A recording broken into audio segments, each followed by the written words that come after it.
তিনটা জিনিসের আদেশ। ইয়ামুরু বিল আদল, সুবিচার ন্যায় বিচারের আদেশ তিনি দেন। ইহসানের আদেশ দেন, যাতে আমরা ইহসান করি, একে অপরের প্রতি সুবিচার করি, মহানুভবতা দেখায়, অনুগ্রহ দেখায়, আর নিকট আত্মীয়দেরকে যেন আমরা দান করি। এই তিনটা আদেশ তিনি দিয়েছেন। আর কোন তিনটা জিনিস থেকে তিনি বারণ করেছেন? অশ্লীলতা, ফাহশা, মুনকার, মানে সব মন্দ আর অসৎ কাজ, এগুলো থেকে তিনি আমাদেরকে বারণ করেন। ওয়াল বাগি, অবাধ্যতা, সীমা লঙ্ঘন, এই তিনটা কাজ থেকে তিনি আমাদেরকে বারণ করেন। তিনি আমাদেরকে উপদেশ দেন, স্বয়ং আল্লাহ তাআলা আমাদেরকে উপদেশ দেন, যাতে করে আমরা শিক্ষা গ্রহণ করি। সুবহানাল্লাহ পড়ে। তাহলে আসুন আমরা ধরে ধরে একটা একটা করে সামনের দিকে আগাই। আল্লাহ তাআলা প্রথমে আমাদেরকে আদেশ দিয়েছেন আদালের। ইন্নাল্লাহা ইয়া'মুরু বিল আদল। আওয়াজ করে বলুন আল আদাল। সবাই পড়ুন আল আদাল। আমরা উর্দু জানি, হিন্দি জানি, অনেকে ইংরেজিও জানি, কিন্তু আরবি শব্দগুলো আমাদের মুখ দিয়ে বেরোতে চায় না। আওয়াজ করে বলুন আল আদাল। মাশাআল্লাহ। ইন্নাল্লাহা ইয়া'মুরু বিল আদল। আল্লাহ তাআলা আমাদেরকে আদলের আদেশ দেন। আদল অনেকে না বুঝলেও আদালত শব্দটা বুঝবেন। আদালত, আদালত, আদালত বুঝেন না? যেখানে বিচার কার্যের ফয়সালা করা হয়, কোর্ট কাচারি, আদালত, এটা তো ভেরি কমন। এটা শুনছেন না সবাই? আদালত, যেখানে ন্যায় বিচার হবে, সুশাসন হবে। কিন্তু ভাগ্যের কি নির্মম পরিহাস, ওখান থেকে মিথ্যা সাক্ষী দিয়ে মনমতো রায় দিয়ে দেয়া হয়। এগুলোর পরিবর্তন হওয়ার দরকার আছে না নাই? প্রিয় ভাইয়েরা, আদালত, আল আদল, ইংরেজিতে বলে জাস্টিস, ন্যায় বিচার, সুবিচার, সুশাসন, জাস্টিস, আল আদল, সব জায়গায় এই জাস্টিস থাকা দরকার। Justice should be prevailed in the society. The mission of all prophet was to uphold the justice. সব নবীর মিশন ছিল এই জাস্টিসকে, আদালকে, সুশাসন আর সুবিচারকে নিশ্চিত করা। পড়েন সুবহানাল্লাহ। And the core message of every divine scripture was to uphold justice. পৃথিবীর সব আসমানি কিতাবের মূল শিক্ষা ছিল এই জাস্টিসকে সমাজে এনশিওর করা, সুবিচার, সুশাসনকে এনশিওর করা। তাহলে প্রিয় ভাইরা, আমরা বুঝতে পারলাম আল আদল শব্দের মানে হচ্ছে ইনসাফ বা সুবিচার বা ন্যায় বিচার। এটা হচ্ছে একটা general meaning, very general meaning. আপনি যদি ইন ডেপথ বুঝতে চান, আরো ভেতরে যান, তাহলে আদল মানে হচ্ছে সমন্বয়, আদল মানে হচ্ছে ভারসাম্য, ব্যালেন্স, আদল মানে হচ্ছে মধ্যম পন্থা। সুবহানাল্লাহ পড়েন। কারণ সব সময় সমান সমান হইলেই সুবিচার হয় না। কথা কি বুঝতেছেন? ইসলামের দ্য কনসেপ্ট অফ আদল, এটা এমন আদল, এটা সব সময় সমান সমান নয়। যখন সমান সমান দেয়া দরকার, ইসলাম সমান সমান দেয়। যখন ব্যালেন্স করা দরকার, চেক এন্ড ব্যালেন্স, সমন্বয়, ভারসাম্য করা দরকার, তখন ইসলাম ভারসাম্য করে দেয়। এটার নাম আদল। সুবহানাল্লাহ। সহজ করে আপনাদেরকে বুঝাই। যেমন ধরুন, একটা পরিবারের 3 জন সদস্য, স্বামী, স্ত্রী আর সন্তান।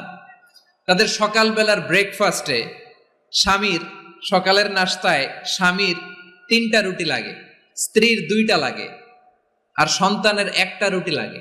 এখন আমি যদি সমান সমান করে আদল করতে চাই, সবাইকে যদি 3টা করে রুটি দেই, তাহলে স্বামী বেচারার জন্য ঠিক আছে? কি বলেন? কথা কি বুঝতেছেন না কষ্ট হয়ে যাচ্ছে? যদি সমান সমানের নিয়মে আগাই, তাহলে 3টা করে যদি রুটি দেই, স্বামীর জন্য ওকে, কিন্তু স্ত্রীর জন্য 1টা বেশি হয়ে যায়। আর সন্তানের জন্য কয়টা বেশি হয়?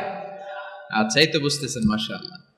আচ্ছা, 2টা করে যদি সবাই রে দেয় সমান সমান নীতিতে, তাহলে স্ত্রীর জন্য, স্ত্রী বেচারির জন্য ঠিক আছে, কিন্তু স্বামীর কয়টা কম পড়ে?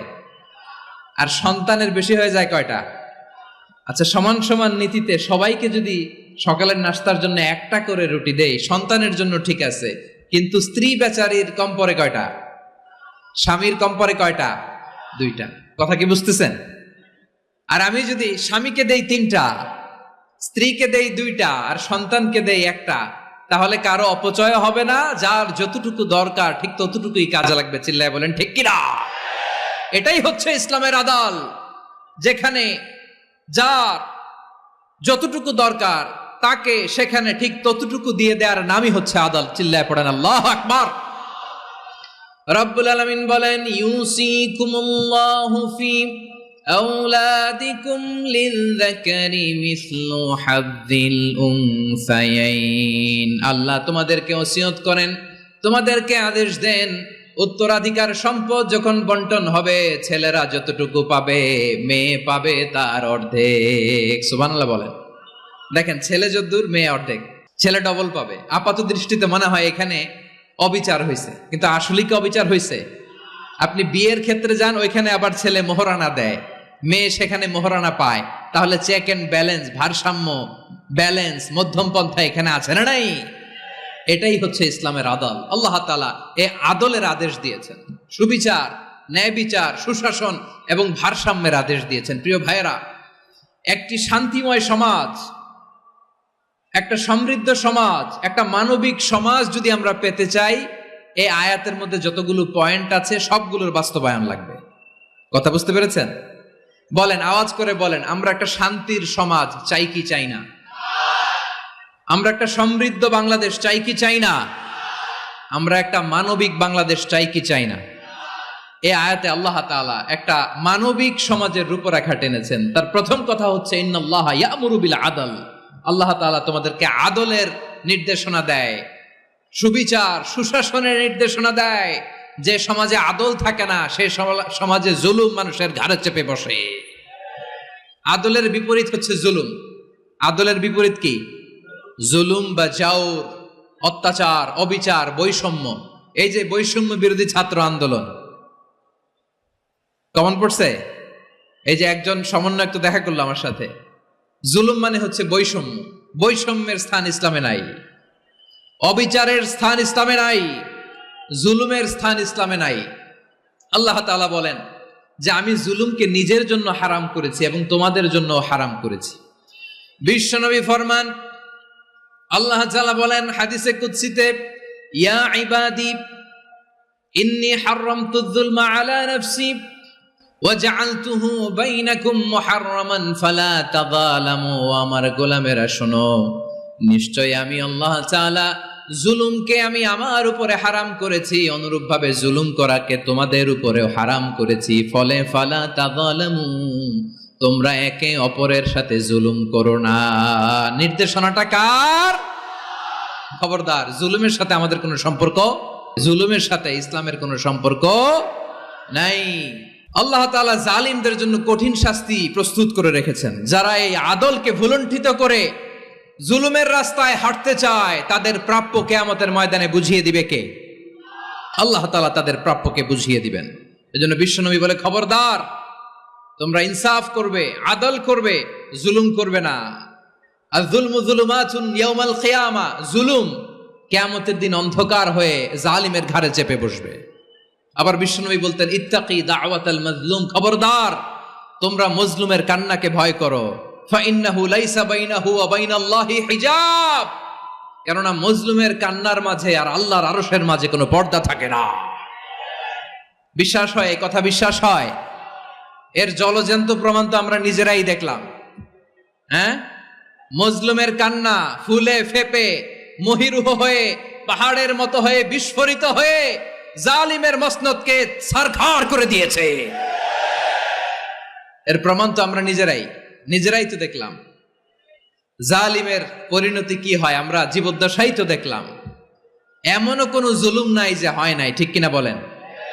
আহারে জুলুম, আহারে জুলুম। রিসেন্টলি আয়না ঘরের কিছু ছবি প্রকাশিত হয়েছে সোশ্যাল মিডিয়ায়, দেখেছেন আপনারা? হ্যাঁ, ছোট্ট একটা জায়গা, স্বাধীন মানুষকে প্রাণীর মতো, পাখির মতো খাঁচায় বন্দি করে রেখেছে। কখন দিন কখন রাত কিচ্ছু জানে না, কখন দিন কখন রাত কিছু জানে না। বছরের পর বছর কেটে গিয়েছে। এক্সট্রা জুডিশিয়াল কিলিং এর কোনো হিসাব নাই, বিচার বহির্ভূত হত্যা, এনফোর্স ডিসঅ্যাপিয়ারেন্স, গুম, যেটা সবচাইতে বড় মানবতা বিরোধী অপরাধ। কত মানুষ যে গুম হয়েছে তার কোনো ইয়ত্তা নাই। যেই ফ্যামিলির সদস্য গুম হয়েছে তারা কি ওই লোকটার জন্য মাগফিরাতের দোয়া করবে নাকি সুস্বাস্থ্যের দোয়া করবে তারা নিজেরাও জানতো না, কারণ জানে না ও বেঁচে আছে না মরে গেছে। আহা, বিডিআর নওজোয়ানদের যারা ছাড়া পেল দেখলাম, বিনা অপরাধে, কোনো অন্যায় ছাড়া, অপরাধ ছাড়া তাদের জীবন থেকে, তাদের তারুণ্যের, তাদের যৌবনের 15 বছর, 16 বছর, 17 বছর নাই, 6 মাস বয়সের ছোট বাচ্চাকে রেখে জেলে গেছে। 6 মাসের মেয়ে বেরোয় দেখে মেয়ের বয়স 17 বছর। মেয়ে বাবারে চিনে না, বাবা মেয়েরে চিনে না। মেয়েকে এখন বিয়ে দিয়ে আরেক ছেলের হাতে তুলে দিবে। মেয়ের শৈশব বাবা দেখে নাই, মেয়ের কৈশোর বাবা দেখে নাই, মেয়ের তারুণ্য দেখে নাই। আরেক যুবককে দেখলাম 14 বছরের 14 দিনের সংসার, 2 সপ্তাহের সংসার শেষে জেলে গেছে। কত যুবকের যে স্ত্রী চলে গিয়েছে ফ্যামিলি ছেড়ে, কারণ জানে না তো কবে আসবে, কি হবে, কেউ জানতো না। দাম্পত্য জীবনের মাত্র 14 দিনের স্মৃতি, এই স্মৃতিকে আঁকড়ে ধরে এক বোন 16টা বছর 17টা বছর কাটিয়ে দিয়েছে। আমি নিউজটা দেখে ভাবলাম, আমার এই বোনের প্রতিটি দিন কিভাবে কেটেছে, প্রতিটি রাত কিভাবে কেটেছে, প্রতিটি ক্ষণ কিভাবে কেটেছে। বিশ্বনবী বলেছেন, ইত্তাকি দাওয়াতাল মাজলুম ফাইন্না লাইসা বাইনাহু ওয়া বাইনাল্লাহি হিজাব। মাজলুমের কান্নাকে ভয় করো, কারণ মাজলুমের কান্না আর আল্লাহর মাঝে কোনো পর্দা থাকে না। আমরা আর এরকম কোন জুলুম বাংলাদেশে দেখতে চাই না। জোরে বলেন ঠিক কিনা? আর কেউ নতুন করে জালিম হোক আপনারা চান? আবার নতুন করে কেউ ফ্যাসিস্ট হোক আপনারা চান? এক দল আরেক দলকে নিশ্চিহ্ন করার রাজনীতিতে মেতে উঠুক, এটা আপনারা চান? আমরা বাংলাদেশকে আদল দিয়ে সাজাতে চাই। আমরা এই 56,000 বর্গ মাইলের প্রতিটা ইঞ্চি মাটিকে কোরআনের আইন দিয়ে সাজাতে চাই। রাজি আছেন আপনারা? কারা কারা রাজি দেখান হাত তুলে আল্লাহকে।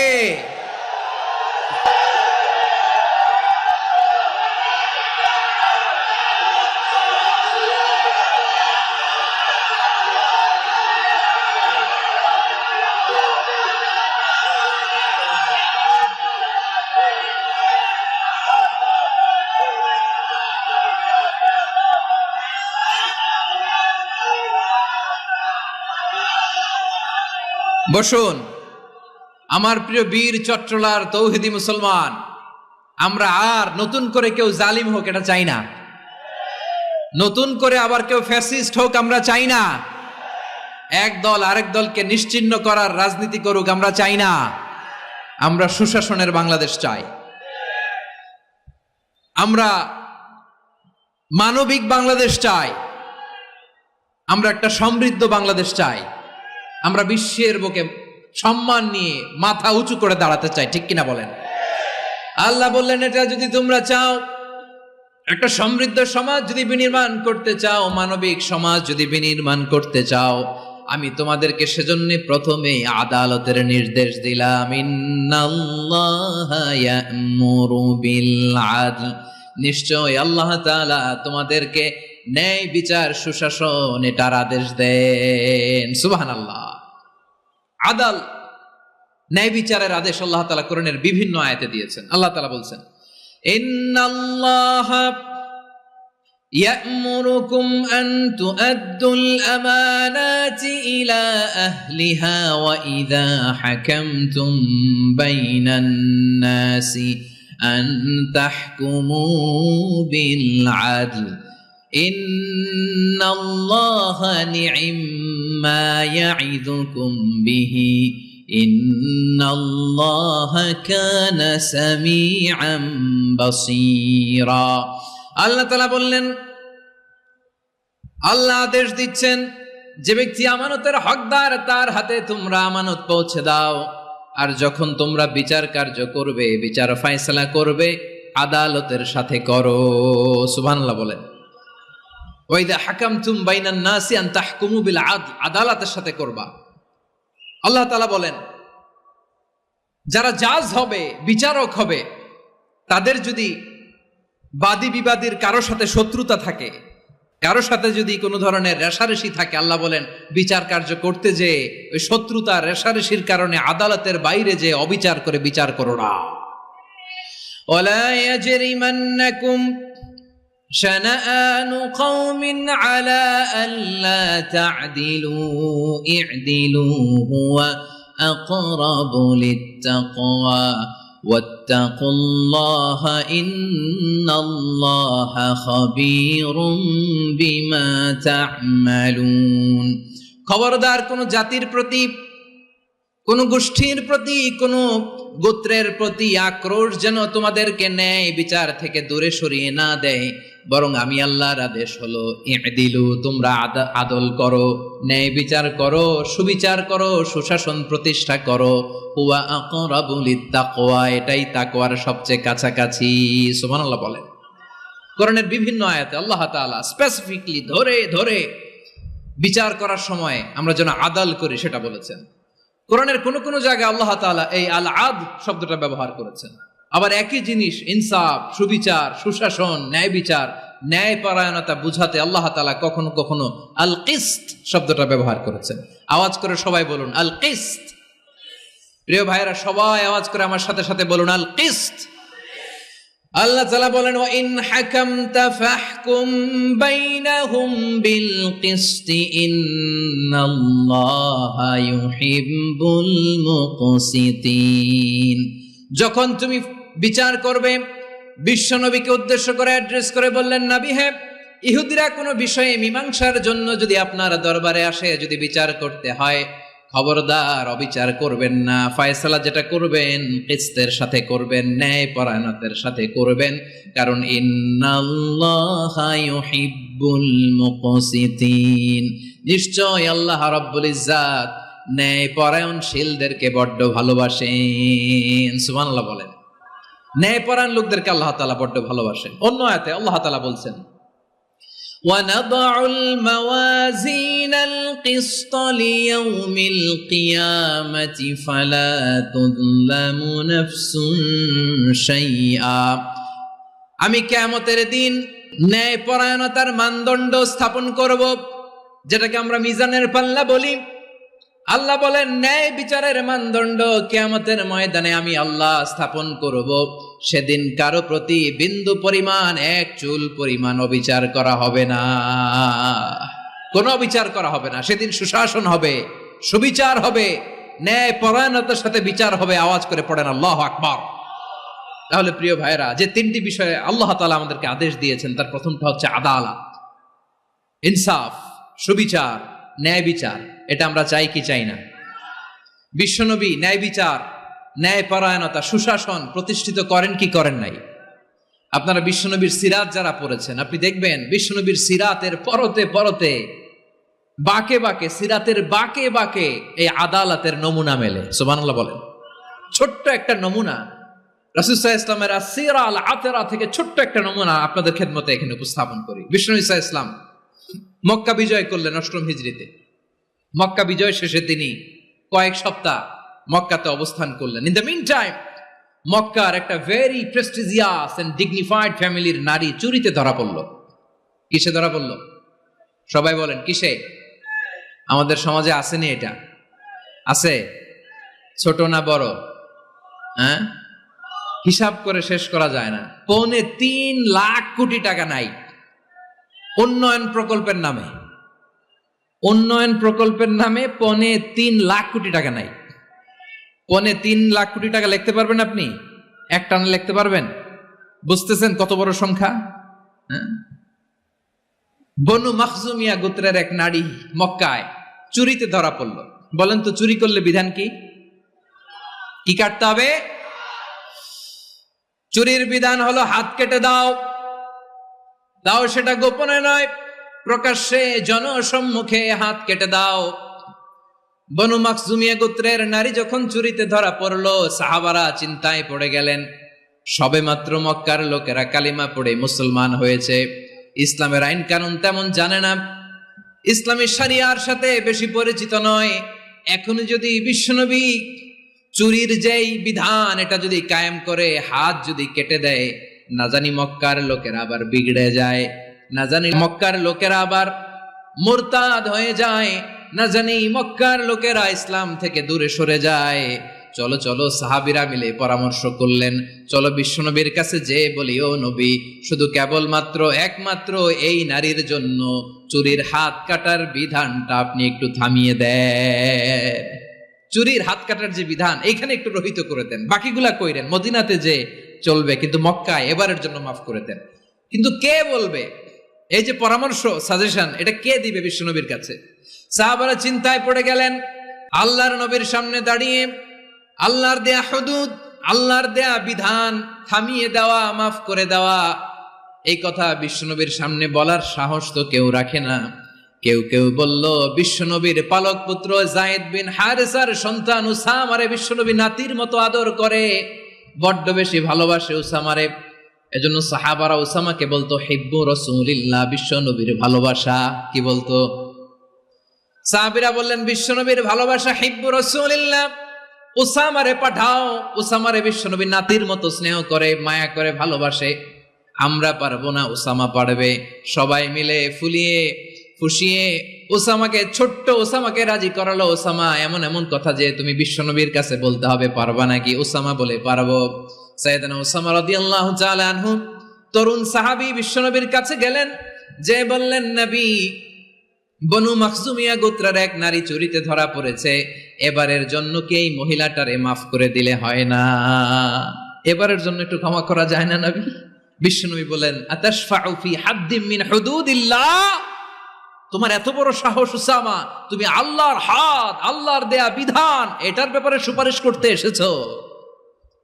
তোমরা কি জানো তোমাদের আগে যত কওম, যত গোত্র, যত জনপদ ধ্বংস হয়েছে তার কারণ ছিল তাদের মধ্যে গরিবরা অন্যায় করলে তারা বিচার করত, আর ধনীরা অন্যায় করলে তারা মাফ করে দিত। খবরদার!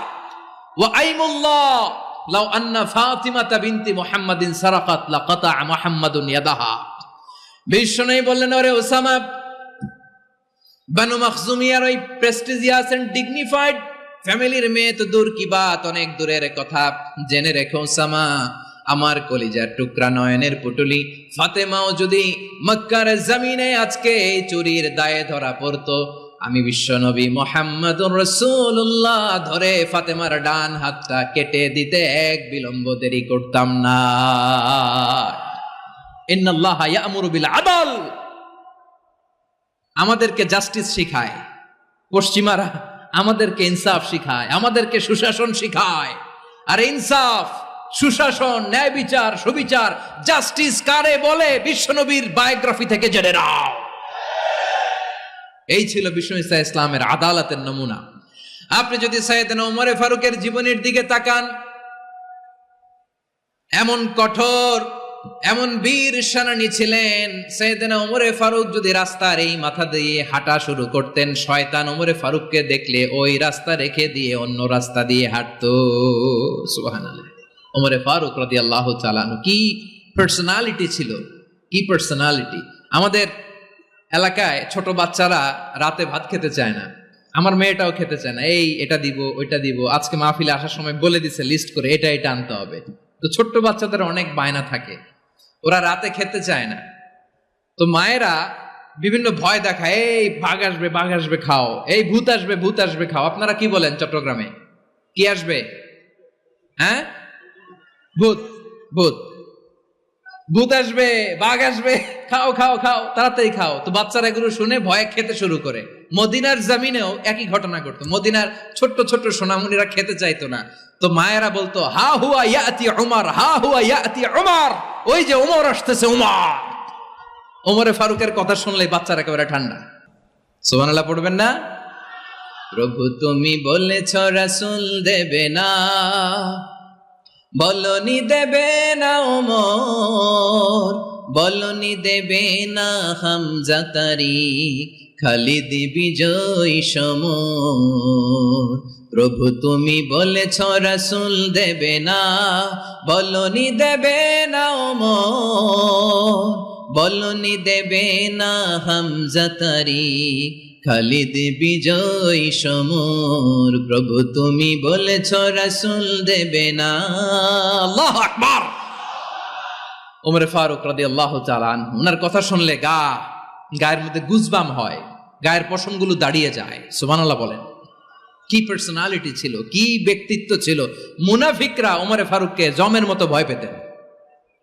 শয়তান, খুদ শয়তান, শয়তান অন্য রাস্তা দিয়ে হাঁটতো। ওমর ফারুক রাদিয়াল্লাহু তাআলা আনহুর জীবনে যদি দেখেন, তাহলে সেখানে আপনি আদালতের, ইনসাফের, সুশাসনের, জাস্টিসের নমুনা দেখতে পাবেন। কয়টা শুনবেন? সাইয়েদনা ওমর ফারুকের রাদিয়াল্লাহু তাআলা আনহুর সন্তান আব্দুর রহমান মিশরে মদ খেয়ে মদ্যপ অবস্থায় ধরা পড়েছে। মদ খাওয়ার কারণে, মদ যদি কেউ পান করে আর যদি প্রমাণিত হয়, তার বিচার হলো 80 বেত। আওয়াজ করে বলেন কয় বেত? বাংলাদেশেও তো এই আইন আছে নাকি? বাংলাদেশে আছে? হ্যাঁ, মদ খাইলে 80 বেত, এই আইন বাংলাদেশে চালু হোক। আমরা চাই কি চাই না? চাই সবাই। এজন্যই তো ইসলাম ভাল লাগে না। ইসলামকে ভাল লাগে না। ইসলামকে আউট করে রাখতে পারলেই তো এরকম বড় বড় বোতল খাওয়া যায়। একেবারে সহজ, পানির মতো সহজ হিসাব, একেবারে সহজ। ওমরে ফারুক রাদিয়াল্লাহু তাআলা আনহুর ছেলে ভুল করে মদ পান করে ফেলেছিলেন। আব্দুর রহমান, ঘটনা ঘটেছে মিশরে। মিশরের গভর্নর তখন আমর ইবনে আস রাদিয়াল্লাহু তাআলা আনহু। আব্দুর রহমানের ভাই যে গভর্নরকে বলল, গভর্নর যদি একটু দয়া করেন, খলিফার ছেলে আমার ভাই আব্দুর রহমান মদ্যপ অবস্থায় ধরা পড়েছে, জনসম্মুখে যদি আপনি বেত্রাঘাত করেন আমাদের প্রেস্টিজ থাকে না, যদি 80 বেত আপনি মারেন আমার কোনো কথা নাই, কিন্তু ঘরের ভেতরে মারেন। আব্দুর রহমানের ভাইয়ের সুপারিশ শুনে সাইয়েদনা আমর ইবনে আস রাদিয়াল্লাহু তাআলা আনহু রাজি হয়ে গেলেন। ঘরের ভেতরে লোকচক্ষুর আড়ালে 80 বেত তিনি মানলেন। কিন্তু ঘটনাক্রমে এই কথা লুকিয়ে লুকিয়ে ঘরের ভেতরে 80 বেত মারার কথা সাইয়েদনা ওমর ফারুক মদিনা থেকে জানতে পারলেন। মদিনা থেকে তিনি ফরমান জারি করলেন, এই বিচার যেমনটি আমর ইবনে আস আদায় করেছে, এটা প্রকৃতপক্ষে আদায় হয় নাই। আসো সবাই মদিনায় আসো, আমর ইবনে আস মদিনায় আসো, আব্দুর রহমানও আসো, সবাই আসো, জনসম্মুখে এই বিচার কার্যকর করতে হবে। সাইয়েদনা ওমর ফারুক মসজিদে নববীর পিলারের মধ্যে নিজের ছেলেকে বাঁধলেন, আবার জনসম্মুখে 80টা বেত তার গায়ের মধ্যে মারলেন। মাজমুয়ে ফাতাওয়া ইবনে তাইমিয়া রাহিমাহুল্লাহ উনি এটা নকল করেছেন। এটা সবচেয়ে বিশুদ্ধ মত। আরো অনেক মত আছে, মারা গেছে কবরের উপর, ওগুলো বাদই দিলাম। কেমন খলিফা ছিলেন, কেমন খলিফা! পশ্চিমারা তোমরা জাস্টিস আমাদেরকে শেখাও, ইনসাফ কারে বলে সুশাসন আমাদেরকে তোমরা শিখাও। ওমর ফারুক রাদিয়াল্লাহু তাআলা ওই বিচারকে তিনি ধর্তব্য মনে করেন নাই। মদিনাতে এনে আবার জনসম্মুখে আবার 80 বেত মেরেছেন। মিশরে ওমর ফারুক রাদিয়াল্লাহু তাআলা আনহু আমর ইবনে আসকে গভর্নর করে পাঠালেন। সেখানে আমর ইবনে আসের ছেলে একটা প্রতিযোগিতায় রানার আপ হয়েছে। এক মিশরি সেখানে চ্যাম্পিয়ন হয়েছে। রানার আপ বুঝতে পেরেছেন তো? রানার আপ সেকেন্ড হয়েছে, এক মিশরি হয়েছে চ্যাম্পিয়ন প্রথম। কিন্তু গভর্নরের ছেলে ও জিততে পারে নাই। ও রাগে ওই মিশরির গায়ের মধ্যে কয়েকটা লাঠি দিয়ে বাড়ি মেরেছে। মিশরি যে মদিনাতে ওমরে ফারুকের কাছে বিচার দিলেন, আপনার গভর্নরের ছেলে অন্যায়ভাবে আমার গায়ে হাত তুলেছে। সাইয়েদনা ওমরে ফারুক আবার ফরমান জারি করলেন, আসো মদিনাতে আসো। মিশরীকে ডাকলেন। ওই মিশরের গভর্নর আমর ইবনে আস রাদিয়াল্লাহু তাআলা আনহুকে ডাকলেন, তার ছেলেকেও ডাকলেন। সবাই বসে রইল। আমর ইবনে আস রাদিয়াল্লাহু তাআলা আনহু মাথা নিচু করে বসে আছেন, লজ্জায় কাচুমাচু। হায় হায়, আজকে আমার ছেলের কারণে আমিরুল মুমিনিন খলিফাতুল মুসলিমিন ওমরে ফারুকের কাছে আমি জনসম্মুখে লজ্জিত হচ্ছি।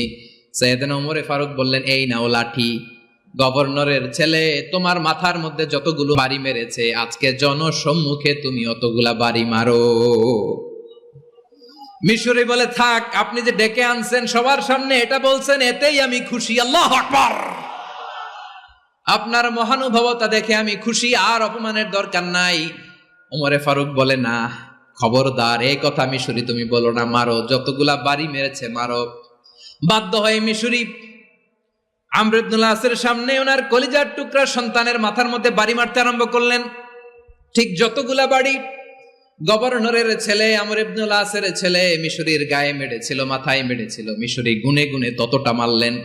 এই দৃশ্য দেখে ওমরে ফারুক রেগে মেগে আগুন, রাগের চোটে রাগ সামলাতে না পেরে আর নিজেকে সামলাতে না পেরে মিশরীরে বললেন, ছেলেরে মারা শেষ হয়ে গেলে এবার বাবার টাক মাথার মধ্যে কয়েকটা বাড়ি মার। রাগের চোটে, আউট অফ অ্যাঙ্গার, রাগের চোটে, যে আমার পাঠানো গভর্নর আমর ইবনে আস তার ছেলেকে কেন আদব তারবিয়া কেন শিক্ষা দিতে পারে না, ছেলেরে মারা হইলে এবার আমর ইবনে আসের মাথার মধ্যে দুইটা মারো, এটা রাগে বলেছেন। এটা শাস্তি হিসেবে না, সুবহানাল্লাহ পড়ে। তোমরা আমাদেরকে সুশাসন শিখাও, আমাদেরকে সুশাসন শিখাও। বিশ্বনবী বলেন আদল এটা যেন তেন বিষয় না, এটা দিয়েই মানবিক সমাজ গড়তে হবে। আল্লাহ তাআলা কিয়ামতের কঠিন ময়দানে, যেদিন স্বামী স্ত্রীকে চিনবে না, স্ত্রী স্বামীকে দেখে পালিয়ে যাবে, বন্ধু বন্ধুরে চিনবে না, পীর সাহেব মুরিদরে চিনবে না, মুরিদ পীর সাহেবরে চিনবে না, দলের কর্মী তার নেতারে চিনবে না, নেতা তার কর্মীরে চিনবে না, বন্ধু বন্ধুরে দেখে পালাবে। এই কঠিন মুহূর্তে সূর্যটা মাথার কাছে চলে আসবে, জমিনটা তামার জমিন হবে, আজকের জমিনের মতো নয়। মানুষ ঘর্মাক্ত, ক্লান্ত, শ্রান্ত মাথার মগজগুলো কানের ছিদ্র আর নাকের ছিদ্র দিয়ে বেয়ে বেয়ে পড়বে। বিশ্বনবী ফরমান কিয়ামতের ওই কঠিন ময়দানে 7 শ্রেণীর ব্যক্তিকে রব্বুল আলামিন তার আরশের নিচে ছায়া দিবেন। তার মধ্যে প্রথম শ্রেণীর ব্যক্তি হলো ইমামুন আদিল। ইমামুন আদিল, ন্যায়পরায়ণ শাসক, যে ইনসাফের সাথে বিচার করে, যে জাস্টিস সমাজে সার্ভ করে, যে সুশাসন নিশ্চিত করে, ওই ইমামুন আদিল। আদিল শব্দটা বুঝছেন না? ইন্নাল্লাহা ইয়া'মুরু বিল আদল, পাইছেন? আদিল। 7 শ্রেণীর ব্যক্তিকে আল্লাহ তাআলা সুশীতল আরশের নিচে ছায়া দিবেন, যেদিন তার দেয়া ছায়া ছাড়া কোনো ছায়া থাকবে না। এর প্রথম হচ্ছে ইমামুন আদিল, ন্যায়পরায়ণ শাসক। চিল্লায় বলেন সুবহানাল্লাহ। আবার বিশ্বনবী বললেন ইন্নাল মুকসিতিনা ইনদাল্লাহি আলা মানাবিরা মিন নূর আন ইয়ামিনির রহমান। কিয়ামতের দিন যারা ন্যায়পরায়ণ হিসেবে আল্লাহর সামনে দাঁড়াবে, কিয়ামতের দিন রব্বুল আলামিন তার আরশের ডান দিকে ওই ন্যায়পরায়ণ লোকদের জন্য আরশের ডান দিকে একটা নূরের মিম্বারে তাদেরকে বসার সুযোগ করে দিবে। আল্লাহর আরশের ডান দিকে ন্যায়পরায়ণ লোকদের জন্য আল্লাহ তাআলা নূরের মিম্বার বানাবে। 4টে কেন কথা মনে করেছেন? আল আদাল, জাস্টিস। ইন্নাল্লাহা ইয়া'মুরু বিল আদল। আল্লাহ তাআলা এই আদালতের নির্দেশনা দেয়, সুবিচার, সুশাসন। প্রিয় ভাইয়েরা, এটা আমরা বাংলাদেশে চাই কি চাই না? এই যে অরাজকতা, এই যে অন্যায়, এই যে জুলুম, এই যে ইনকনসিস্টেন্সি সমাজের অসঙ্গতির প্রধান কারণ জাস্টিস নাই, সুবিচার নাই, সুশাসন নাই। শেষবারের মতো আওয়াজ করে বলেন তো, আমরা বাংলাদেশে আদল চাই কি চাই না? তাহলে প্রথম নির্দেশনা শেষ। আল্লাহ তাআলা তোমাদেরকে আদলের আদেশ দেন। এরপরে আল্লাহ বললেন আমি তোমাদেরকে ইহসানের আদেশ দেই। ইন্নাল্লাহা ইয়া'মুরু বিল আদলি ওয়াল ইহসান। আমি তোমাদেরকে যেমনি আদলের নির্দেশনা দেই, তেমনি ভাবে তোমাদেরকে ইহসানের নির্দেশনা দেই। ইহসান, আওয়াজ করে সবাই বলেন তো ইহসান। সবাই বলেননি, সবাই বললে এতটুকু আওয়াজ হবে আমি বিশ্বাস করি না। আওয়াজ করে বলুন আল ইহসান। ইহসান মানে কারো প্রতি সফট হার্টেড হওয়া, মহানুভব হওয়া, অনুগ্রহ পরায়ণ হওয়া, অনুগ্রহশীল হওয়া, একে অপরের প্রতি দয়াদ্র হওয়া। একে অপরের প্রতি দয়াদ্র, অনুগ্রহশীল হওয়া ছাড়া মানবিক সমাজ কশিনকালেও গঠন করা সম্ভব না। প্রিয় ভাইয়েরা, সুন্দর আচরণ দিয়ে, ইহসান দিয়ে যা জয় করা যায়, নরম আচরণ দিয়ে যেটা অর্জন করা যায়, কঠোরতা দিয়ে সেটা পারা যায় না। বিষ্ণু ঈসা ইসলাম ইহসান দিয়ে, কোমল আচরণ দিয়ে, তার অনুগ্রহ দিয়ে তিনি অনেক কাফিরের হৃদয়কে জয় করে ফেলেছেন। সাইয়েদনা সুমামা ইবনে উসাল রাদিয়াল্লাহু তাআলা আনহুর কথা মনে পড়ে যায়। তিনি ছিলেন ইয়ামামার বাদশা। মদিনাতে বিশ্বনবীকে হত্যা করার নিয়তে এসেছিলেন। গোপনে গোপনে বিশ্বনবীকে হত্যা করে আবার ইয়ামামাতে তিনি ফিরে যাবেন। কিন্তু কি অবাক করা কাণ্ড, হত্যা করতে পারে নাই, সাহাবাদের হাতে তিনি ধরা পড়ে গেলেন। সাইয়েদনা সুমামা ইবনে উসাল রাদিয়াল্লাহু তাআলা আনহু হত্যার নিয়তে আসলেন, কিন্তু হত্যা করতে পারলেন না। সাহাবারা ওনাকে ধরে ফেললেন, ধরে মসজিদে নববীর পিলারের মধ্যে বেঁধে রাখলেন। সুমামা ইবনে উসাল, সিরাত থেকে শুনি, সিরাত থেকে শোনাচ্ছি রাদিয়াল্লাহু তাআলা আনহু। ইয়ামামার অধিপতি ছিলেন। ইয়ামামা বিশ্বনবীকে হত্যার জন্য আসছেন, ধরা পড়ে গেছেন, এখন মসজিদে নববীতে বেঁধে রাখছে। তার মানে বন্দী। এখন স্ট্যাটাস কি? বন্দী, ক্যাপটিভ। বিষ্ণু ঈসা ইসলাম সাহাবাদেরকে বললেন তার খোঁজ খবর নিও, সুমামা ইবনে উসালের খোঁজ খবর নিও। সাহাবারা বলেন, ইয়া রাসূলুল্লাহ, আপনাকে হত্যা করতে এসেছে, তার তো কঠিন ক্যাপিটাল পানিশমেন্ট হওয়া দরকার, কঠিন শাস্তি হওয়া দরকার। বিশ্বনবী বললেন, না, আমি যেটা জানি তোমরা সেটা জানো না, তোমরা সুমামার সাথে ভালো আচরণ করো। বিশ্বনবী সুমামার কাছে গেলেন। প্রথম দিন যে তিনি কালেমার দাওয়াত দিলেন, ইমানের দাওয়াত দিলেন, ইসলামের দাওয়াত দিলেন, রিসালাতের দাওয়াত দিলেন, আখিরাতের দাওয়াত দিলেন। পরের দিন যে বিশ্বনবী সালাতের দাওয়াত দিলেন, যাকাতের দাওয়াত দিলেন, ইসলাম কি, কিভাবে, কেমন করে পালন করতে হয় চমৎকার আর্টিকুলেট করতে শুরু করলেন। তন্ময় হয়ে সুমামা ইবনে উসাল রাদিয়াল্লাহু তাআলা আনহু বিশ্বনবীর কথাগুলো শুনতে আরম্ভ করলো। একদিন নয়, 2 দিন নয়, টানা 3 দিন বিশ্বনবী সুমামার কাছে ইসলামকে প্রেজেন্ট করেছেন, উপস্থাপন করেছেন। আওয়াজ করে বলেন, কয় দিন? 3 দিন। 3 দিন মসজিদে নববীতে বাধা। আর সাহাবীদেরকে বললেন, তার খোঁজ খবর নিও, তোমরা যে রুটি বানাও এর মধ্যে সবচেয়ে ভালো আটার রুটিটা তারে দিও, সবচেয়ে রিফাইন্ড খেজুর, যেটা পিওর খেজুর, এটা তারে দিও। আর বিশ্বনবী নিজের উট থেকে দুধ দহন করে ওনার বাড়ির এক কর্মচারীকে বলেছেন, দুধ দহন করে সুমামার জন্য নিয়ে যেও। সুবহানাল্লাহ পড়বেন না? সবাই তো অবাক, ইয়ামামা থেকে আসছে নবীকে হত্যা করতে, বিশ্বনবী দেখে তারে জামাই আদর করে, তাকে মজার মজার খাবার দিও, দুধ দিও, আদর আপ্যায়ন করো। 1 দিন নয়, 2 দিন নয়, টানা 3 দিন বিশ্বনবী এভাবে সুমামার কাছে যে ইসলামকে প্রেজেন্ট করতে আরম্ভ করলেন, ইসলামকে উপস্থাপন করতে শুরু করলেন। আর তাকে চমৎকার এন্টারটেইনমেন্ট, আপ্যায়ন দিতে আরম্ভ করলেন। টানা 3 দিন যখন ইসলামের দ্য বিউটিজ অফ ইসলাম, ইসলামের সুমহান বাণী, সৌন্দর্য তার কাছে উপস্থাপন শেষ, বিশ্বনবী বললেন সাহাবাদেরকে, যাও এবার সুমামার হাতের পায়ের রশি দুটো খুলে দাও। সাহাবারা বললেন, ইয়া রাসূলুল্লাহ, কি বলেন আপনি? ও তো হত্যাকারী, সুযোগ পায় নাই, আপনারে মারতে পারে নাই, ছেড়ে দিলে আবার ও আপনার উপর তলোয়ার নিয়ে ঝাঁপিয়ে পড়বে। নবী, এই সিদ্ধান্ত আপনি নিতে যাবেন না। বিশ্বনবী বললেন, যেটা বলেছি সেটা করো, সুমামার রশিগুলো ছেড়ে দাও, সুমামার হাতে পায়ের রশিগুলো যে তোমরা খুলে দাও। সাহাবারা তর্ক জুড়ে দিলেন, লা ইয়া রাসূলুল্লাহ, এমনটা করবেন না, তো ভয়ঙ্কর, ভয়ঙ্কর খুনি, কি জানি কি হয়ে যায়। বিশ্বনবী বললেন, না, তার হাতে পায়ের রশিগুলো খুলে দাও। সাহাবারা বিশ্বনবীর কথা মতো তার হাতে পায়ের রশিগুলো খুলে দিল। সুমামা মুহূর্তের মধ্যে মসজিদে নববী থেকে বের হয়ে ইয়ামামায় ফিরে না যে মসজিদে নববীর পাশে একটা খেজুর বাগান ছিল, সেখানে চলে গেলেন। সেখানে একটা ছোট্ট কুয়া ছিল, কুয়ার পানি দিয়ে তিনি গোসল করলেন। সুবহানাল্লাহ পড়েন। কুয়ার পানি দিয়ে গোসল করে মসজিদে নববীর সামনে এসে বিশ্বনবী এবং সাহাবাদের সামনে দাঁড়িয়ে সাব্বাবা উঁচু করে বললেন, আশহাদু আল্লা ইলাহা ইল্লাল্লাহ ওয়া আশহাদু আন্না মুহাম্মাদান আবদুহু ওয়া রাসূলুহু। আল্লাহু আকবার। আমি সাক্ষ্য দিচ্ছি আল্লাহ ছাড়া কোনো ইলাহ নাই, আর মুহাম্মদ আল্লাহ তাআলার প্রেরিত বান্দা এবং রাসূল। প্রিয় ভাইয়েরা, ইহসান দিয়ে যা জয় করা যায়, কঠোরতা দিয়ে সেটা কঠিনকালেও জয় করা যায় না। আওয়াজ করে বলেন ঠিক কি না? এবার সুমামা দাঁড়িয়ে বলে, ওগো নবী, আমি তো কালিমা পড়ে মুসলমান হয়ে গেলাম, এবার শোনেন, এই মুহূর্তের আগে আপনার চেহারার চাইতে নিকৃষ্ট কোনো চেহারা আমার কাছে ছিল না, কিন্তু শাহাদা পাঠ করার পরে আপনার চেহারার চাইতে উত্তম শ্রেষ্ঠ কোনো চেহারা আমার কাছে আর নাই।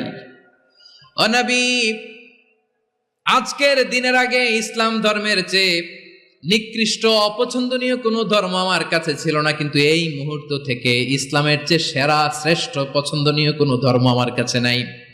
নবী গো, আজকের দিনের আগে মদিনার চাইতে অপছন্দনীয় নিকৃষ্ট কোনো শহর আমার কাছে ছিল না, কিন্তু এই মুহূর্তের পর থেকে মদিনার চাইতে কোনো শ্রেষ্ঠ শহর আমার জানা নাই। সে ছিল গমের বড় ডিলার, গম বেচতো। কি বেচতো? তার গম কিনে মক্কার লোকেরা রুটি খাইতো। সে ঘোষণা দিল, আজকে থেকে মক্কাবাসীদের জন্য সব গম আমি হারাম করে দিলাম, মক্কাবাসী এখন না খেয়ে মরে। সুবহানাল্লাহ পড়বেন না? মক্কাবাসী বিশ্বনবীর কাছে আসলেন, এসে বললেন, মুহাম্মদ, আমরা তো তোমার ভাই, তোমার চাচা, তোমার ভাতিজা, তোমার আত্মীয়, তুমি সুমামারে বলো সে যেন আবার গমের সাপ্লাই মক্কার জন্য অনুমতি দিয়ে দেয়। বিশ্বনবীর অনুমতি ক্রমে সুমামা আবার মক্কাতে গম পাঠাতে শুরু করলো। পড়েন সুবহানাল্লাহ। ইহসান, ইহসান দিয়ে আপনি যেটা জয় করতে পারবেন, you can win the heart of your enemies. ইহসান দিয়ে আপনি আপনার শত্রুর হৃদয়কে জয় করতে পারবেন। আওয়াজ করে বলেন ঠিক কিনা? এজন্য আল্লাহ বললেন, ওয়ানফিকু ফি সাবিলিল্লাহি ওয়ালা তুলকু বিআইদিকুম ইলাত তাহলুকা ওয়া আহসিনু ইন্নাল্লাহা ইউহিব্বুল মুহসিনিন। তোমরা আল্লাহর রাস্তায় দান করবে আর নিজেরা নিজেদেরকে ধ্বংসের হাতে ঠেলে দিও না। তোমরা একে অপরের প্রতি ইহসান করবে, কারণ ইহসানকারীদেরকে আল্লাহ বড্ড ভালোবাসেন। সুবহানাল্লাহ পড়েন। আবার সূরা রহমানে আল্লাহ বললেন, হাল জাযাউল ইহসানি ইল্লাল ইহসান ফাবিআইয়ি আলা, সবাই পড়েন, ফাবিআইয়ি আলাই রাব্বিকুমা তুকাযযিবান। ইহসানের প্রতিদান হিসেবে ইহসানই হয়। বিশ্বনবী সুমামার প্রতি যেমন ইহসান করেছেন, সুমামাও ঠিক তেমন ইহসান ফিরিয়ে দিয়েছে। ঠিক কিনা বলেন? তাহলে 1 নম্বরে হচ্ছে আদ, ন্যায় বিচার। 2 নম্বরে সবাই বলেন ইহসান, সদাচরণ। ইহসান 2 ধরনের প্রিয় ভাইরা, ইহসান ফিল ইবাদা, ইহসান ফিল মুআমালা। ইহসান ফিল ইবাদা হচ্ছে একাগ্র অনুভবে ইবাদতে ডুব দেওয়া, এর নাম ইবাদতের ইহসান। সুবহানাল্লাহ পড়ুন। বিশ্বনবী বলেন ইহসান মানে কি জানো নাকি? হাদিসে জিবরিলে সাইয়েদনা জিবরিল আলাইহিস সালাম বিশ্বনবীকে বললেন, আখবিরনি আনিল ইহসান। নবী আমাদেরকে বলেন ইহসান মানে কি? বিশ্বনবী বললেন, আনতা আবুদাল্লাহ কাআন্নাকা তারাহু ফাইন লাম তাকুন তারাহু ফাইন্নাহু ইয়ারাক। ইহসান মানে হলো এমন ভাবে তুমি আল্লাহর সামনে নিজেকে উজাড় করে ইবাদত করবে, তুমি ভাববে তুমি আল্লাহকে দেখতে পাচ্ছ। আর এটা যদি ভাবা তোমার জন্য কঠিন হয়ে যায়, অন্তত এতটুকু তুমি ভাববা যে আল্লাহ তোমাকে দেখতে পাচ্ছেন। ঠিক কিনা বলেন? ও আমার বীর চট্টলার ভাইয়েরা, কেউ যেটা দেখে না সেটা দেখে কে? এই বিশ্বাস হৃদয়ের মধ্যে আছে? নামাজে যখন দাঁড়ান এই ফিলিংসটা আনা যাবে? হ্যাঁ, এই জন্য বিষ্ণু ইসলাম বলেছে এমন ভাবে নামাজে দাঁড়াও, ইবাদত করো, মনে করো হতে পারে এটাই আমার জীবনের শেষ নামাজ।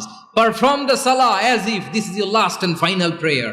এমন ভাবে সালাতে দাঁড়াও, ভাবো হতে পারে এটাই তোমার জীবনের শেষ নামাজ। এমন ভাবে নামাজে দাঁড়াও, ভাবো এটাই শেষ নামাজ। তাহলে নামাজে একাগ্রতা বাড়ায় দিবে কে? ফলে ইবাদতের ইহসান আমাদের অর্জিত হবে। আর মুআমালাতে ইহসান হলো, বিশ্বনবী বলেন, ইন্নাল্লাহা তাবারাকা ওয়া তাআলা কাতাবাল ইহসানা আলা কুল্লি শাই ফাইদা কাতালতুম ফাআহসিনুল কিতলা ওয়া ইযা যাবাহতুম ফাআহসিনুয যাবহা ওয়ালিয়ুহিদ্দা আহাদুকুম শাফরাতাহু ওয়ালিয়ুরিহ যাবিহাতাহু। ইহসান 2 ধরনের। আওয়াজ করে বলতে হবে কয় ধরনের? সবাই বলুন আওয়াজ করে, কয় ধরনের? একটা হচ্ছে ইহসান ফিল ইবাদা, ইবাদতে ইহসান। ইবাদতে ইহসান কি? একাগ্র অনুভব দিয়ে ইবাদত করা, মন প্রাণ দিয়ে ইবাদত করা। আর মুআমালাতে ইহসান কি? সব কাজে, দৈনন্দিন কাজে, কর্মে, সামাজিক অ্যাক্টিভিটিতে কোমলতা প্রদর্শন করা, অনুগ্রহের সাথে সবকিছু করা। আল্লাহ তাআলা ইন্নাল্লাহা তাবারাকা ওয়া তাআলা কাতাবাল ইহসানা আলা কুল্লি শাই, তিনি সব কিছুর ব্যাপারে ইহসানকে আবশ্যক করেছেন।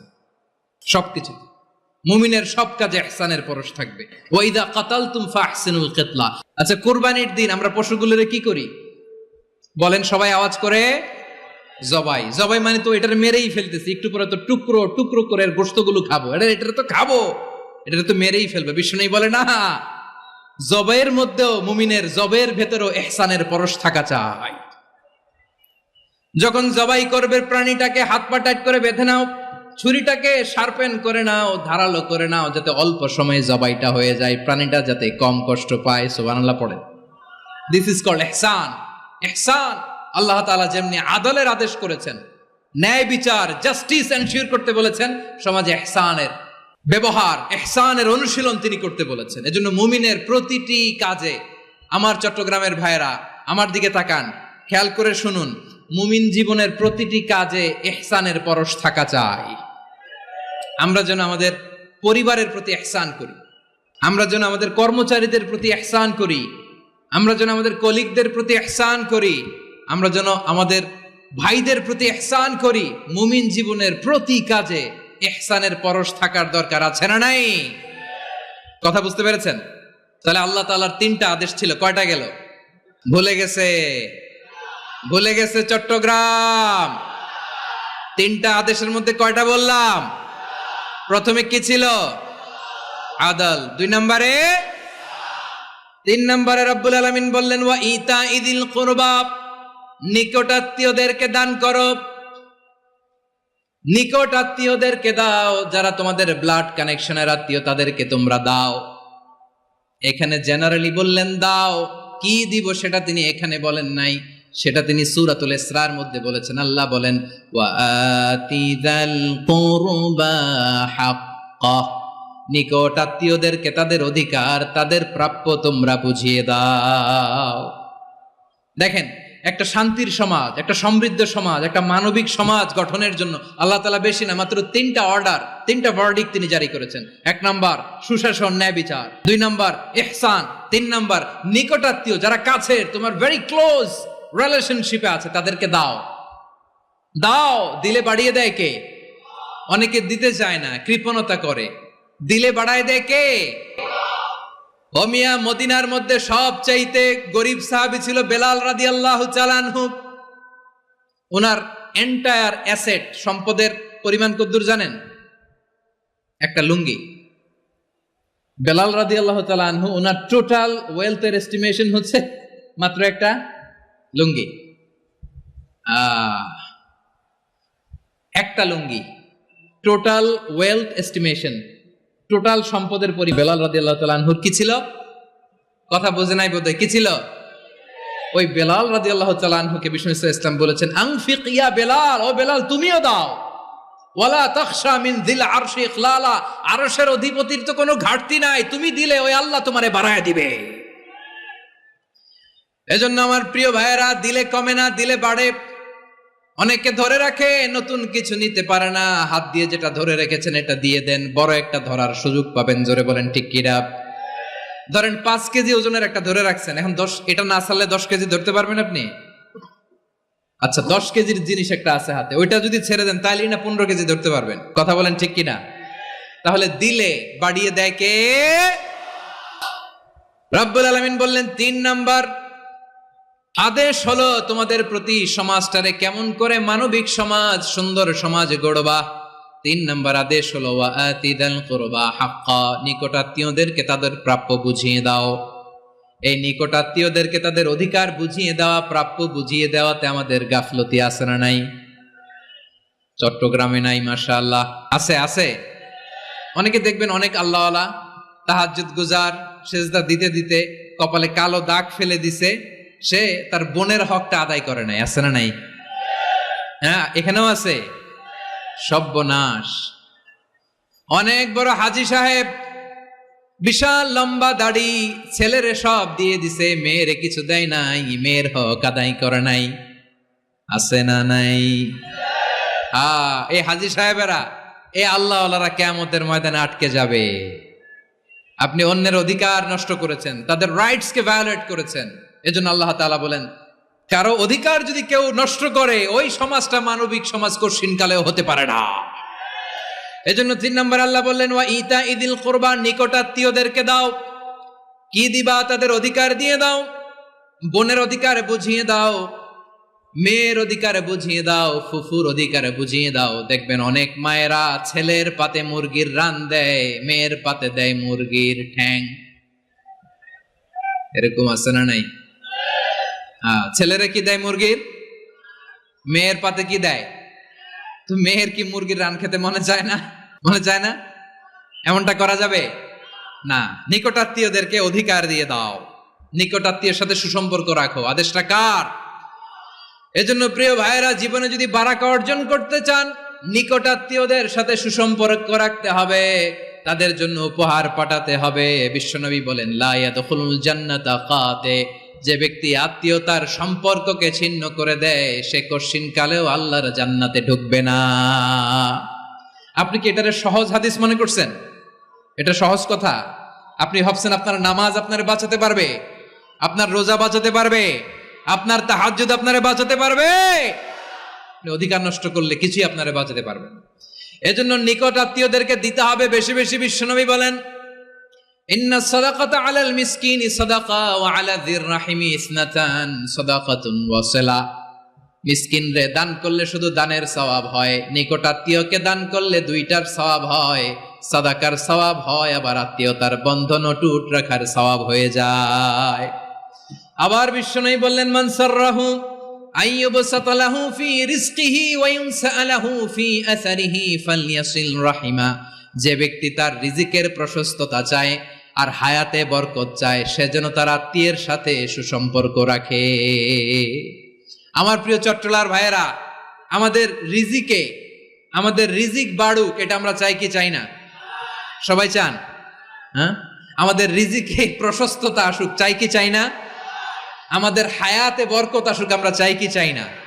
এই দুইটা যদি চান তাহলে নিকট আত্মীয়দের সাথে সুসম্পর্ক রাখবেন, পারবেন? তাহলে সমাজটারে মানবিক সমাজ বানায় দিবে কে?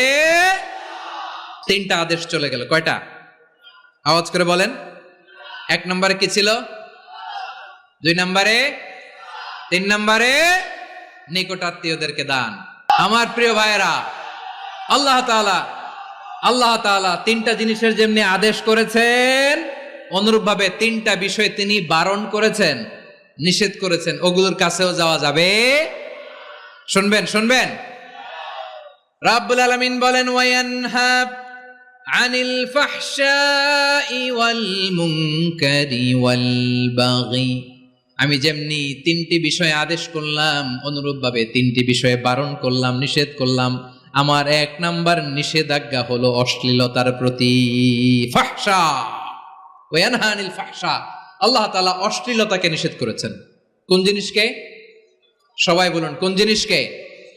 যত ধরনের, যত টাইপের, যত ক্যাটাগরির অশ্লীলতা হতে পারে, সব অশ্লীলতাকে হারাম করেছেন কে? ফাহশা মানে কি?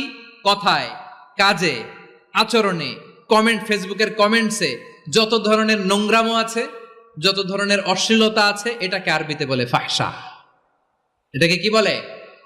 রাব্বুল আলামিন বলেন, কুল ইন্নামা হাররামা রাব্বিয়াল ফাওয়াহিশা মা যাহারা মিনহা ওয়া মা বাতান। ও নবী, আপনি বলে দেন, আমার রব প্রকাশ্য, অপ্রকাশ্য, স্পষ্ট কিংবা অস্পষ্ট, দৃশ্যমান কিংবা অদৃশ্যমান সব অশ্লীলতাকে হারাম করেছেন। সব ধরনের অশ্লীলতা হারাম, সব ধরনের। আল্লাহ তাআলা আমাদেরকে অশ্লীলতা থেকে বাঁচান, অশ্লীলতা থেকে তিনি আমাদেরকে হেফাজত করুক। পড়েন আমিন। এবার বলেন, আমাদের সমাজে অশ্লীলতা আছে না নাই? চট্টগ্রামে নাই? আমি কই নাই, ওনারা বলে আছে। দেখছেন, আমি সামহাও বাঁচায় দেওয়ার ট্রাই করতেছি, ওনারা বলে আছে। অশ্লীলতা নানা ভাবে, নানা নামে, নানা মোড়কে আমাদের সমাজে আছে না নাই? সংস্কৃতির নামে, ফ্যাশনের নামে, বিনোদনের নামে, উপন্যাসের নামে, কনসার্টের নামে অশ্লীলতা আছে না নাই? আপনি দেখেছেন কনসার্টগুলোর অবস্থা? এই যে আতিফ আসলাম যে আসছে আমাদের দেশে, তারপর কে আসছে? আমাদের তরুণ তরুণীরা, আমাদের যুবক যুবতীরা, আমাদের জেনজিরা। কি অবস্থা ওইখানে? হ্যাঁ, কি অবস্থা? কে বাঁচাবে ওদের? কে রক্ষা করবে ওদের ইমানের, ওদের চরিত্রের হেফাজতের গ্যারান্টি কে দিবে? কনসার্টের নামে অশ্লীলতা আছে না নাই? ছেলে মেয়ে একে অপরকে জড়ায় ধরতেছে, একে অপরকে চুমো খাচ্ছে, প্রকাশ্যে, দিবালোকে, গণমানুষের সামনে। আল্লাহ তাআলা এই অশ্লীলতা থেকে আমাদেরকে বেঁচে থাকতে বলেছেন। রূপালী জগতের নামে অশ্লীলতা আছে না নাই? এই টার্মটা আপনারা জানেন না? রূপালী জগৎ কি জগৎ? আসলে কি রূপালী জগৎ না অন্ধকার জগৎ? আমার বোনেরা, আপনাদেরকে যে কি বলে তারা বুঝায়, রূপালী জগৎ শুনেই আপনি ভরকে যাবেন না। রূপালী জগতে যে নারী যত বেশি উলঙ্গ, সে নাকি তত বেশি সাহসী। জানেন, বলে এটা একটা সাহসী নারী, খুব সাহসী পদক্ষেপ তার। যত বেশি শরীর থেকে কাপড় নামাতে পারবে, যত বেশি বস্ত্রহীন হয়ে নিজেকে প্রেজেন্ট করতে পারবে, সে নাকি তত বেশি সাহসী। আমার চট্টলার ভাইয়েরা, শয়তানের প্রথমে এজেন্ডা ছিল বনি আদমকে বস্ত্রহীন করা। সে আদম এবং হাওয়া আলাইহিস সালামকে নিষিদ্ধ গাছের ফল খাইয়ে তাদেরকে বস্ত্রহীন করেছে, এই জামিনেও সে আমাদেরকে বস্ত্রহীন করতে চাইবে। এই রূপালী জগতের নামে তারা এটা করে। আমার প্রিয় বোনেরা, আপনি জানেন না আপনার দাম কত। ওরা আপনাদেরকে বিজ্ঞাপনের সস্তা পণ্য বানাতে চায়। ওরা আপনাদেরকে ওদের ভোগের লিপসার টুলস বানাতে চায়। ওরা আপনাদেরকে দিয়ে ওদের খায়েশ পূরণ করতে চায়। এটা আপনাদের জন্য মোটেও ডিগনিটি নয়, এটা আপনাদের জন্য সম্মান নয়। আপনার সম্মান শালীনতায়, আপনার সম্মান হেজাবে, আপনার সম্মান ভদ্রতায়, আপনার সম্মান আপনার ডিসেন্ট পোশাকে। পোশাক বলে দেয় এই নারীটা ভদ্র না অভদ্র। পোশাক বলে দেয় এই মেয়েটা কোন ঘরের মেয়ে। আওয়াজ করে বলেন ঠিক কিনা? আপনি জানেন না আপনারা সস্তা পণ্য বানায়, ভোগের পণ্য, বিলবোর্ডে আপনাকে উলঙ্গ করে উপস্থাপন করে। এই অশ্লীলতার সাথে ইসলামের কোনো সম্পর্ক। এজন্য আল্লাহ বলেন, আমি অশ্লীলতাকে হারাম করেছি। অশ্লীলতাকে হারাম করার প্রথম কারণ হলো এর মাধ্যমে মানবতাকে অপমানিত করা হয়। কারণ মানুষের সম্মান মানুষের পোশাকে। মানুষ যখন পোশাকহীন হয়ে যায়, বস্ত্রহীন হয়ে যায়, তার সম্মান কমে যায়। ঠিক কিনা? অশ্লীলতাকে হারাম করার প্রথম কারণ হচ্ছে মানুষ মানুষকে অপমান করে। একটা নারী, সে তো সম্মানিত। নারী যে কত সম্মানিত, নারীর এটা বুঝেই নাই। বিশ্বনবী বলেন, আর দুনিয়া কুল্লুহা মাতা ওয়া খায়রু মাতা'আদ দুনিয়া আল মারআতুস সালিহা। আমার বোনেরা, 5টা প্যান্ডেলে আপনারা এলইডিতে আমার আলোচনা শুনছেন, আমি জানি। আপনাদের এই গর্ভ যে কত দামি আপনি জানেন না। আপনার পেট থেকেই আসবে আগামী দিনের সালাহুদ্দিন আল আইয়ুবী। আপনার পেট থেকেই আসবে অনাগত দিনের ইমাম মাহদী আল মুনতাযর। আপনার পেট থেকেই আসবে অনাগত দিনের ফয়সাল, ওয়াসিম, মুগ্ধ, আবু সাইদের মতো বীর যোদ্ধা।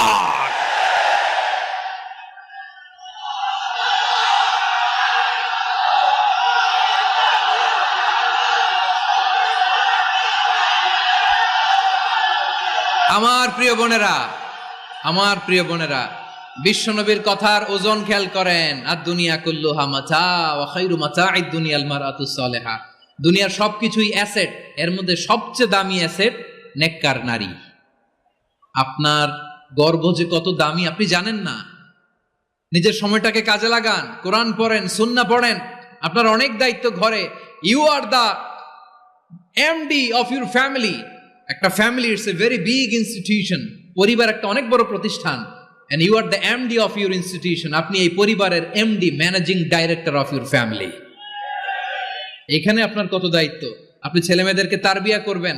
আপনি আপনার স্বামীর জন্য ঘরটার জান্নাতের নীর বানাবেন। আপনার জন্য জান্নাতের ডুপ্লেক্স বাড়ি ওইখানে তৈরি করে রাখবে কে? আপনি যে কত দামি আপনি জানেন না। নারীদেরকে আল্লাহ বানিয়েছেন উচ্চতর করে, নিম্নতর নয়। নারীদেরকে ছোট্ট জিনিস দিলে এটার বড় করে দেয়।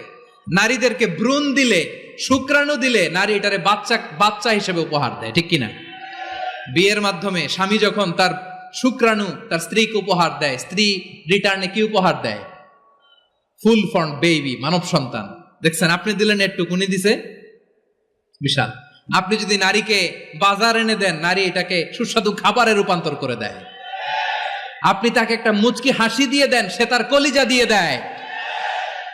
কিন্তু যদি আপনি তার মনে কষ্ট দেন, সে আপনার জীবনকে জাহান্নাম বানায়া দেয়। খবর আছে, নারীর মন বুঝতে পারলে নেয়ামত, বুঝতে না পারলে কিয়ামত। ঠিক কিনা বলেন? আমার প্রিয় বোনেরা, আপনি যে কত দামি আপনি জানেন না। জানেন না আপনি কত দামি, অনেক দামি আপনি। আপনাদেরকে যেন ভোগের সস্তা পণ্য বানাতে না পারে, আপনাদেরকে সচেতন থাকতে হবে, সজাগ থাকতে হবে।